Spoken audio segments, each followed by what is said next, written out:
আসসালামু আলাইকুম ভিউয়ার্স। আজকে আমরা শিখব নাসাই শরীফের 1631 নম্বর হাদিস, যে হাদিসের মধ্যে ইমাম নাসাই রহমতুল্লাহ আলাই মুসা আলাইহিস সালাতু ওয়াস সালামের কবরে নামাজ পড়া সংক্রান্ত হাদিসটা নিয়ে এসেছেন। তো চলুন আমরা ওই হাদিসটা পড়ি। তো হাদিস দ্বারা আমরা বুঝবো যে আসলে নবীগণ কবরে জীবিত কিনা এ ব্যাপারে আলোচনা করা হয়েছে।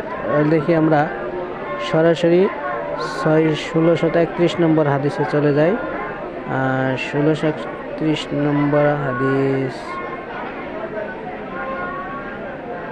31 নম্বর হাদিস,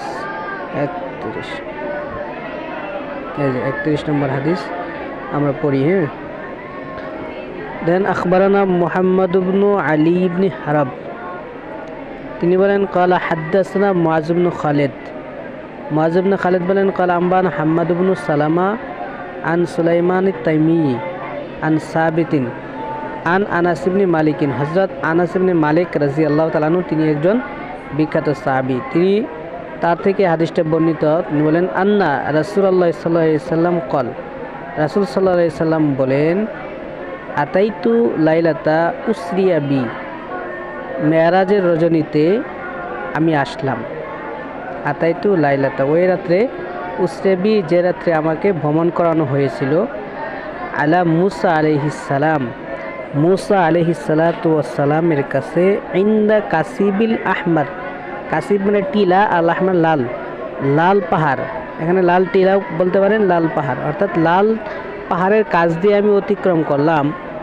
ওহুয়া কাইমুন ইউসাল্লি ফি কবরিহি, মুসা আলাইহিস সালাম দেখলাম তিনি নামাজ পড়তেছেন দাঁড়িয়ে, ফি কবরিহি, তার কবরের মধ্যে, তার কবরের মধ্যে তিনি দাঁড়িয়ে নামাজ পড়তেছেন।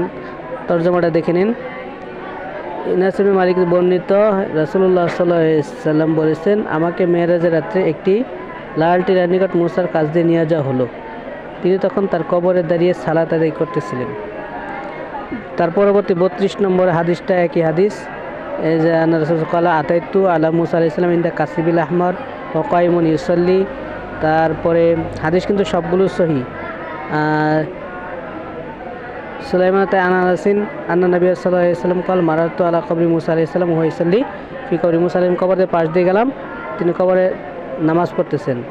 এরকমভাবে 34 নম্বর হাদিসটা একই, আনাস ইবনে মালিক ক্বাল ক্বালা রাসূলুল্লাহ সাল্লাল্লাহু আলাইহি সাল্লাম মারাতু লাইলাতুল মুসরিবি আলা মুসা আলাইহিস সালাম ওয়া ইউসাল্লি ফি কবরি, তিনি কবরের মধ্যে নামাজ পড়তেছেন। সবগুলো হাদিস সহিহ, সনদ সব কিছু সহিহ। একই হাদিস, আন্না নবী সাল্লাল্লাহু আলাইহি সাল্লাম লাইলাতুল মুসরিবি মাররা আলা মুসা আলাইহিস সালাম ওয়া ইউসাল্লি ফি কবরিহি। তারপর 36 নম্বর হাদিস ওই একই হাদিস, সবগুলোর সনদই সহিহ।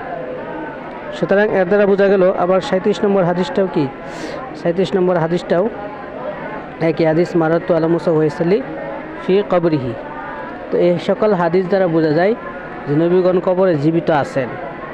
তবে জীবিত আছেন তারা কিভাবে জীবিত আছেন, অন্য হাদিসের মধ্যে আসছে তারা কবরের মধ্যে নামাজ পড়েন, তাদেরকে রিজিক দেওয়া হয়। তবে এতটুকু আমাদের বিশ্বাস রাখতে হবে তারা কবরে জীবিত। কেমন জীবিত, কি করেন, ওটা আল্লাহ তাআলাই ভালো জানেন, এর বেশি আমরা জানি না।